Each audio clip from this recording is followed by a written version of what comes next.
We are able to do it. We need to get more volunteers, which like hashtag kidsmin, that's just the way that that goes.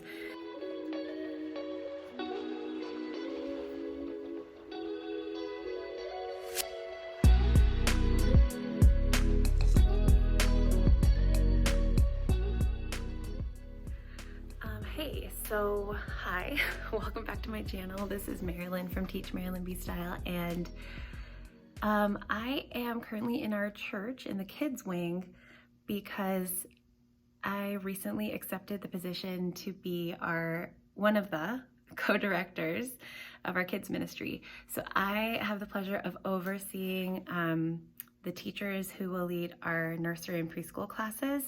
And I say multiple, even though on September 12th, we're only going to launch one class, but that's okay. There's room for growth, room for expansion and all of it. We have so much equipment and we are able to do it. We need to get more volunteers, which like hashtag kidsmin, that's just the way that that goes. But I'm very excited, and today I'm going to walk through the classrooms and inventory toys, books, and supplies, and just to see what we have so that I can kind of get a handle on like what we might need. And also just to like pray over the space and yeah, just kind of see like what work needs to get done before that launch date. What is today? It's Thursday, August 12th. So yeah, so we've got a month. But within that month, I need to like work with the other co-director and like rewrite the manual, not rewrite, but like do any edits. There's some schedule things that we're going to need to change and update, work with our security team so that they can update and adjust things that they need to do, and then also have a training for all of our volunteers. So I have a lot to do, but I'm very excited. I move locations. I'm just excited for what this journey is going to bring. Thank you so much for following along with me. This is a big change for this channel, but I guess let's get going. All right, so I have my cold brew, obviously. The first classroom we have here, hold on. The first classroom we have here used to be for our like from birth to 2 years old. So like the baby room, random play kitchen we don't use. This is gonna be the room that I am going to open first because it has a restroom in it. Before, when our classrooms were open, we had this big classroom. It's a really good space. However, like our students that need to go and use the restroom have to leave the classroom, and then that means like we have a 2-person rule, so all students are in class with 2 adults at all times. So that would mean that someone, you know, that's working in the hallway would need to take the kids to the restroom, but that eliminates that step if we move to the smaller classroom with the bathroom in it. We've got 30 days to launch, so we've got to get moving and make some decisions here. That being said, I'm going to start, I'm going to sit down and make my list. So let's do that. So I need to see how many Jesus Storybook Bibles we have, any other like curriculum pieces that go with that. We never actually did that as our curriculum. We, in the elementary class, we're going to continue with what we were doing before we closed the classes down. Which is the Gospel Project for kids. It's a great curriculum. It's a 3-year cycle. You go through the entire Bible, and it's really cool because every lesson centers on how Old or New Testament, every part of the Bible points to Jesus. Somebody's coming. Hold on. Okay, back in the storage room here, I can't really show you anything because the light is doing that. And so anyways, it's so hard to see anything. Can you see any of this? There are a lot of craft supplies and they are labeled, but like I still need to go through them and sort of inventory and see like what do we actually need. We used to try to pull curriculum in advance for all of the weeks and have any supplies that we needed for our old curriculum. So we would just hand the lead teachers their box. So they had all the supplies on the list. In here we've just got office supplies. Oh, that's nice. The whole cabinet's rocking. I can put a sugar packet under that or something. Yeah, office supplies, toner, paper. So that's all set. Wait a second. Oh, this is the other curriculum we were talking about. I remember we did this, so it looks like we still have it. So that's cool. Good to know. Here, I'm gonna look at that. That looks cool. Oh, I'm gonna read that. Anyways, okay, so this is the curriculum that goes with this Bible, which we used to do when we first started coming to this church. So we're actually doing the Gospel Project now, so that's different. I was gonna say we have several iPads because the Gospel Project curriculum actually has like technology aspects to it. So like they have these preloaded slideshows that you can download from the cloud and then show in your classes. And so we would do that for our elementary and preschool classrooms because they're leveled for each age group. But I know a lot of teachers expressed some frustrations with that in the past, myself included, because the iPads didn't always have either the lesson preloaded or downloaded to it, or it would get glitchy, or it'd be missing slides, or the slides would be out of order. So we are actually not totally sure how we're going to utilize all that technology yet, but there's certainly room to. This is a beautiful background and lighting situation. Like, what is happening on that wall there? Okay, so here is our like infant toddler, birth to 2 years. So we have outfitted this room with age-appropriate toys. I'm gonna pull a lot of these out just to take a look at them. Okay, let's see what's in this room. This is the classroom that we actually had open before, once we were able to like get volunteers back on the schedule. And so I can't remember exactly when that was. I feel like it was pretty shortly after we moved inside. And so we just offered this class for our preschoolers. Well, from kids who are walking up to preschool. So let's take a look and see what's in here now. And then I'm gonna start pulling those things out as well to arrange things kind of by age group and inventory them. We have a floor puzzle from when my boys were here for prayer meeting. We didn't clean it up.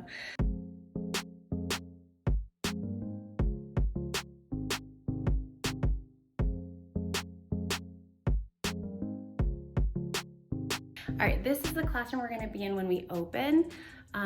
We need to fix this light. Where is that? Over here. We need to fix this light bulb, get it replaced. There's one of the ceiling tiles has like an old stain on it that needs to get changed out, and I need to decide which toys and furniture I want in here, because if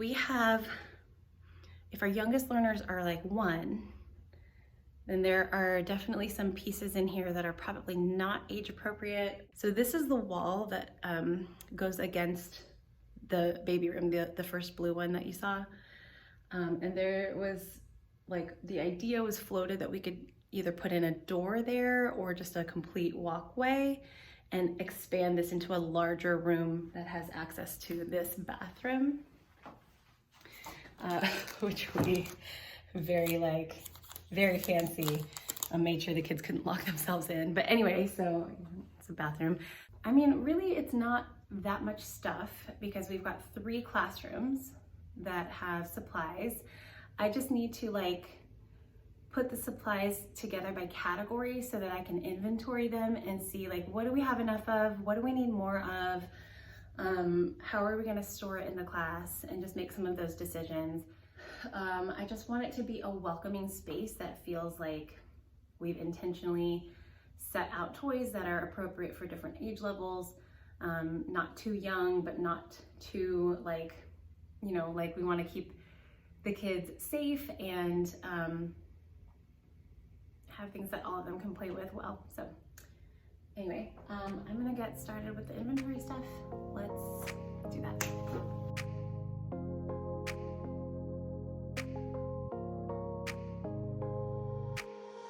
These are just the books from this and that other classroom.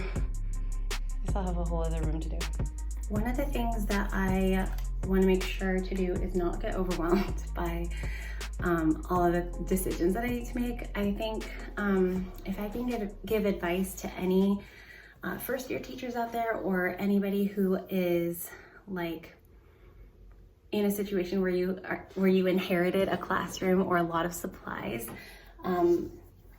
is like, you should make your own wish list first. Like, if you could have your ideal classroom, what would it include and how would you use it? Like, you don't need to write this long explanation or anything, but just like in general, like what would you actually utilize in class? Now, in my case, we're not teaching academic content. The toys will really just be utilized to play with.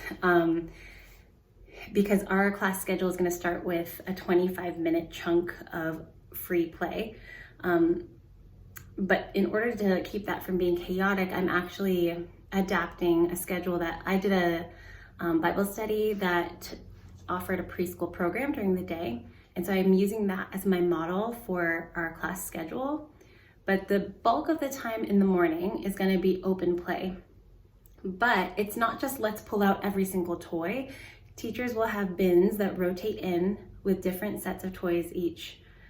I'm gonna say month actually, because, well, I don't know, if we do it every week, I don't know. I think if we do it every week, then it's different and the kids can like come and play with different things. And so, cause that's what we did there. And so, you set them up, like you strategically place different things in different parts of the classroom so that when students walk in, they see, oh, here are some books standing up.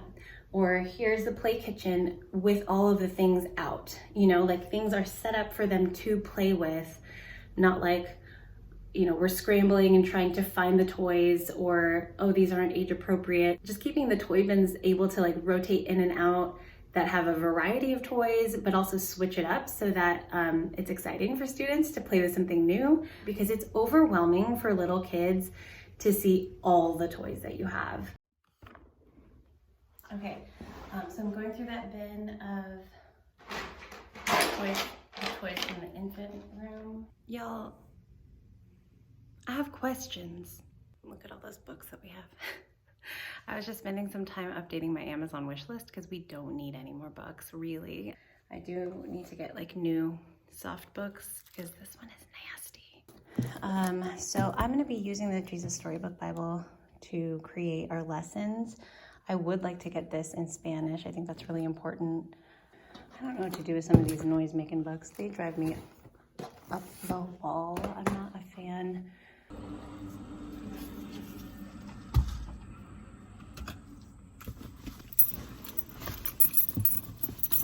Like all of those memes with the girls that have all of the bags and all of the drinks. That's me. It's fine. Hey, it has been 2 days since I started filming this video, and I'm headed back to the church right now so that I can continue where I left off. I had to just sort of walk away from it. I'm gonna do inventory today, talk a little bit about the plan that we're moving forward with, which I'm very excited about. And then, yeah, that's pretty much it. So let's get going. We're gonna drive down to the church, and now I am getting hot and sticky, so I'm gonna turn this air back on. I'll see you over there. All right, we are back here, day 2. This is a lot. Hi, I'm honestly trying to figure out how I want to film this because, yeah, honestly, I think I'm just gonna go through the toys kind of one by one and look at what their condition is. I'm gonna save this mass of books for last, but then I can also go through and like clean all of the toys myself and make sure those are good. I know there's some like vinyl gloves in the supply closet, so I'm gonna go grab some of those and some like baby wipes and Lysol wipes and get to work. This is my version of cold brew. It's just my coffee that got cold poured over ice. Can kind of assess and see what we have. There are a lot of items that are just broken and just pose a danger to our kids, and so we have to get rid of those. And then other things that may or may not be complete, or they don't have a good place to store them, which is why in the Amazon wish list I have these like mesh storage bags for things like puzzles or cars, and we can just keep them all together. And if anything, I can always get like heavy duty like Ziploc bags that are really big for storage purposes.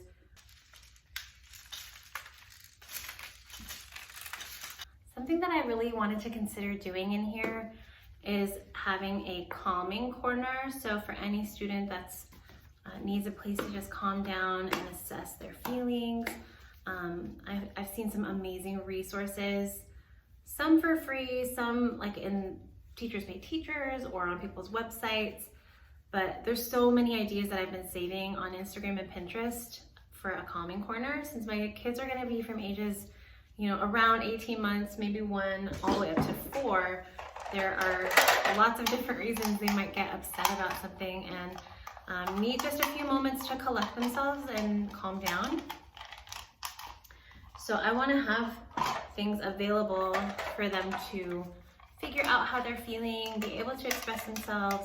So as far as my plan for the relaunch, I've been working with Megan, other co-director, and there are a lot of things that we're doing that are pretty much the same. So for example, the way our kids ministry is set up is that teachers and helpers and our security team all serve once a month. And so minimum, we need at least 4 volunteers per position. That way we can have a monthly rotation, and if somebody needs someone else to cover, then they just swap places for the next month. The goal, of course, is to make sure that nobody is serving more than twice in that month, if the swap works out perfectly. What we're praying for is that we get enough substitutes to take the place of anyone who's absent, so that no one has to serve twice a month at all, which would be ideal. And of course, to grow our teams so that we can each open more than just one classroom for the grades that we're overseeing. Let me turn this one on. Ooh, not a fan. I love Minnie, but I think I'm definitely donating that. I don't even think we have the toys that go with these. So these are gonna have to get donated too. Anyways, okay, so where was I?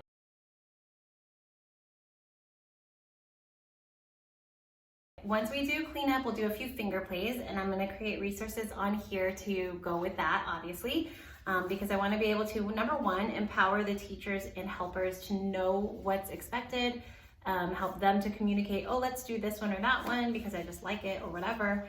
And then also just to share as a resource to anybody who would like to see that on this YouTube channel. Those of you who are sticking around, even though I'm switching up my content here, this is what's relevant to me in my life right now, and I feel like those are them's the breaks. So then after the finger play part, we're going to transition into our lesson time. Lesson time will be all about whatever story we are in the storybook, Jesus Storybook Bible. And the lesson time's cool because I really want to give teachers the autonomy to tell the Bible story in the way that they think is the most appropriate. And because our learners are varying in ages so much, they have to teach it to the attention span of our youngest learner. And if we have slightly older kids in attendance that day, like they're all 3 and 4, then they can teach the lesson a little bit differently than they would if we've got a 1-year-old in class.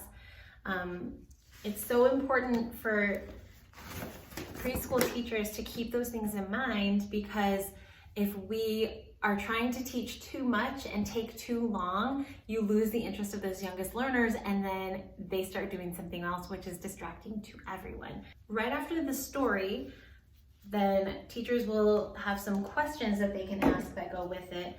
And I plan to do a video all about the lesson breakdown and how I would take a somewhat longer story and condense it into just a few sentences per picture if you're using pictures as props. And that way the story ends up being maybe about 5 minutes long, and then you get to the question. But even 5 minutes for a 1-year-old is a very long time unless you're able to keep their attention.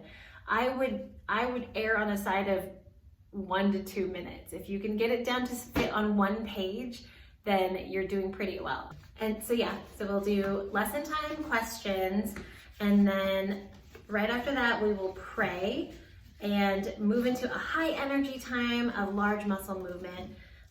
This might look like, actually no, is that how I have it written? It's hard for me to remember because it's all on my Google Drive. I have a document that has my timeline, my proposed timeline. And of course I wanna walk through the entire lesson by myself to see, like, is there flow in that? I might hang out with some of my friends who have real little kids and see if that makes sense. I wanna test it out before I set anything in stone for our teachers. I don't want to set them up for failure.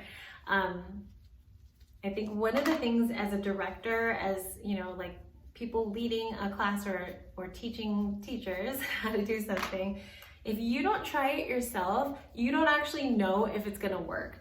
In theory and on paper, it might look great, But if you've never worked with a room full of 1 to 4-year-olds, then I don't know that you really should be creating that schedule.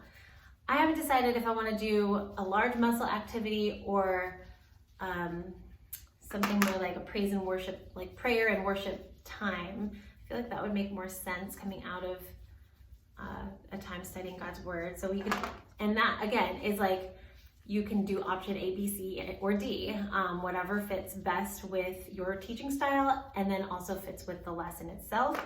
So you could sing a hymn that's well known and on this list of approved songs that we have. If you want to just sing it yourself and lead it, if you want to go into our video bank that, like Megan has a really great video bank of songs that she plays in her classroom. She teaches at a private Christian school. Okay, so let me just get through the schedule of what this class is going to be like. After large muscle time, then we will move into a time of rhythm, because I think that's just a fun way. It's something different, and it can be like another set of finger plays. You can pull out scarves or egg shakers or tambourines, or not, depending on who the teacher is. You can just do something where you clap your hands in a rhythm or stomp your feet. Like going on a bear hunt would be something like rhythm time. And there's so many different ways to do it and so many great resources. Again, on this channel, I'm going to be providing a lot of those resources for any of you who would like them in your class, or for, and obviously for my teachers too. So rhythm time, and then finally, there will be a time of closing, which is, again, open play, but it's going to be somewhat directed in that the teachers plan out what it is. It could be Play-Doh at the table. It could be a craft, like a very simple craft or coloring sheet. And then the cool thing is, I will give the teachers another set of questions or prompts that will get back to the main aims of the lesson, to reiterate what the students have already talked about with them that day. But one of my favorite closing activities are things like, you could do Bible verse review, where students get to take turns. And I used to have like this puzzle that came with a little fishing pole that had a magnet at the bottom. And so for my 3-year-old class, so I used that pole, and then I wrote Bible verses out on these. I cut out fish shapes, and I put a paper clip at the end of each one, and students would go and fish, and then we would read them, and they got to take that Bible verse home with them to review. So it could literally be, there's so many different things, but you want it to be an intentional time of kind of a spiral review of either aims that we've been teaching or Bible verses, an intentional time of conversation with your students that keeps them engaged, but also if they leave at that time, like if their parent comes and picks them up, they're not going to be missing the core content of that day's lesson.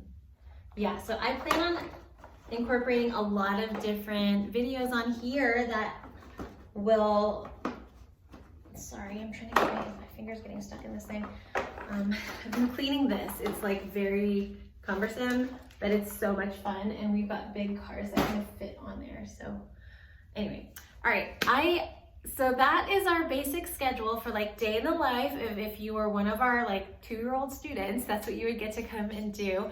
And then parents would check them out, and I would collect their stickers because we've matched their, they have like a unique ID number that matches to the sticker on the back of the student's shirt. And we collect all that information, and then we get to say goodbye to them. One of the things I really am looking forward to is, instead of a take-home paper, unless they do a coloring sheet or craft, I'm going to be sending a follow-up email on Sunday evenings to parents, so they can look forward to reinforcing whatever truths, aims, and Bible verses we learned that day throughout the week. And then at the bottom of that, I'm going to attach any songs or songs, finger plays, really any of the resources you'll see on here. I'm going to attach that to the bottom of the email of like, this is what we did this week, and then these are the ones we're going to do next week. So if you'd like to practice with your child, then they'll already be familiar with them by the time we see them the next Sunday. It's really our goal to come alongside families in preaching the gospel to our youngest generation. I am so excited to equip teachers to come alongside the families in our community and show them that no matter how young a student is, they are able to receive the truths from the Bible, to know how much God loves them, and to praise Him in multiple ways. And of course, like, we do that in the midst of community, which is just so cool. Like, we'll get to do that with their peers. Hopefully set up some fellowships with the teachers. I have so many plans, you guys. I'm really excited, and I'm like really honestly beside myself. Like, how am I? Oh, this is busted. That seems like danger. It has this busted button right here. I'm not a fan. All right, I've got my work cut out for me, and so I'm gonna keep on cleaning and sorting and throwing things out and making a donate pile for things that, like, maybe someone could repair it, but that person is not me. Thankfully, there's a TV on the wall right over there and an iPad with Disney Plus on it, so I'm gonna put on a movie that I feel like having on in the background, get my work done, and then check in with y'all in a little bit. But if I don't get to, like, do a formal goodbye later, these are getting sweaty and gross, and so I kind of want a new pair. If I don't get to check in and say goodbye later, I'm gonna go ahead and sign off now. Thank you so much for watching, and I'm very excited for the future of this channel. We're gonna continue calling it Teach Maryland B-Style because we are still teaching, but the content of what we're teaching is the gospel to our youngest kids at our church. If you know any kids ministry directors, teachers, preschool teachers, preschool directors, right here in our YouTube universe, please comment with their channel below so that I can connect with them, because I'm always looking for more resources and more connections. And those of you who are in elementary school classrooms, middle school and high school classrooms on here, I hope you have a great start to your school year. Please know I'm praying for you. And that's gonna be it for now. I've got to get back to work. Enjoy the montage to come, and I will see you next time. This is what I decided to watch.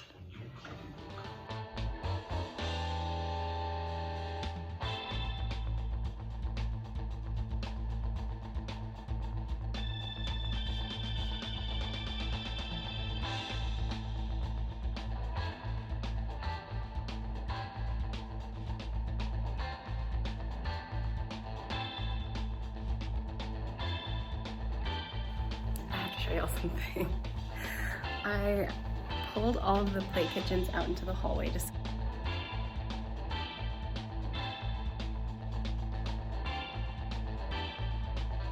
There's this amazingly large bulletin board right in our entry. I need to figure out what to do with it for our kids wing. Comment with some ideas. Let me know what you would do.